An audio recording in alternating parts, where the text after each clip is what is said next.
question is, in my mind, about all of this, how do we feel about where we've been in this free agency? We feel great about what we've been in free agency. All in. All in. All in. We're all in with these young guys coming on. And we're all in with this draft.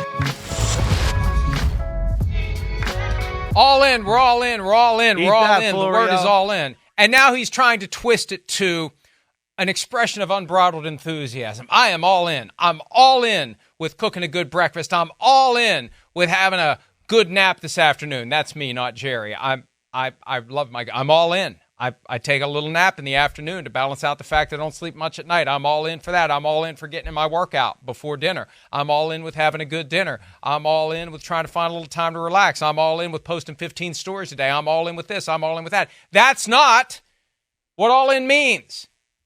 At least that's not what it meant.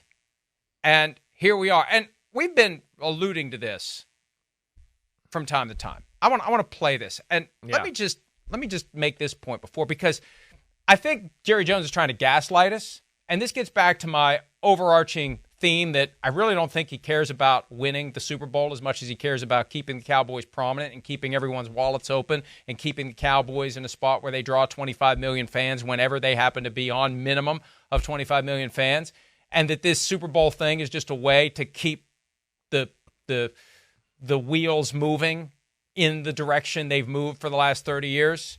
And this all-in thing, he's not all in, but here he is from the Senior Bowl, late January, on the question of whether or not he is all in. I would anticipate, with looking ahead at our key contracts that we'd like to address, we'll be all in. I would anticipate we'll be all in at the end of this year. Yeah, and it will be going all in on different people than you've done in the past. Okay. We'll be going all in. We've seen some things out of some of the players that we want to be all in on. Now, there's more on the back end, and there's more on the front end. Here's the question he was asked at the time.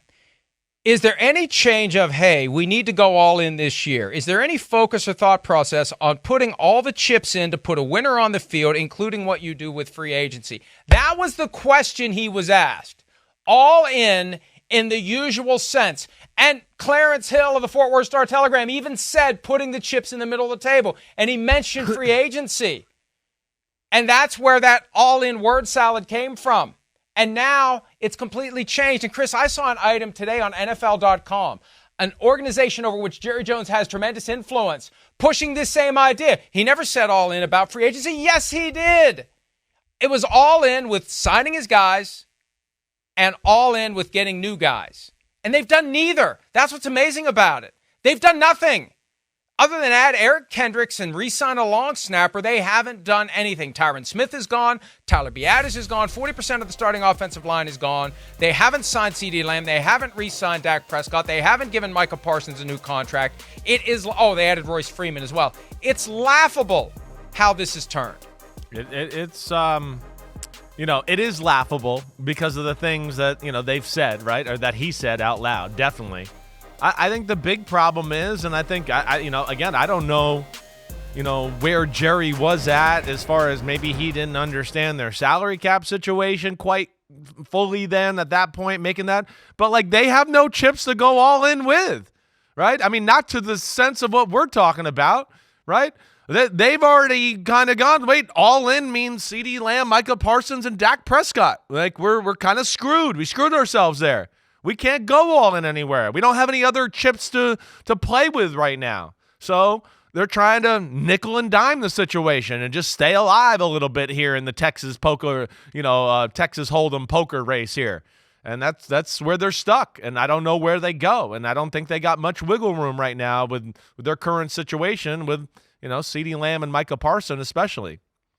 And that's an excellent point, Chris. And this is why I say when it comes to handling their best players, as it relates to signing them to new contracts, the Cowboys are cheap, short-sighted, and not as smart as they think they are, because what they believe they were going to do, if you listen to the full content of everything Jerry Jones said back in late January, the idea was we're going to get these contracts taken care of, and then we're going to go all in with whatever cap space we can create by taking Dak's $54 million cap charge and knocking it down some, by extending CeeDee Lamb, paying him what he deserves and knocking down his cap number for this year, by giving Micah Parsons his reward long term. We're going to do all that, and then we're going to pivot to taking care of other business. The problem is, and they should have learned this with Ezekiel Elliott, they should have learned it the last time with Dak Prescott. You can't just go throw your arm around the player and talk him into doing what is good for the team.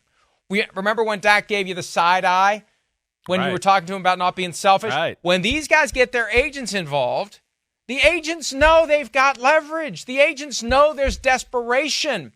The agents know you're coming to me now because you got to get these existing contracts taken care of before you can write these checks for new players. Well, that means I can get more for my client. So CeeDee Lamb can get more, Dak Prescott can get more, Micah Parsons can get more.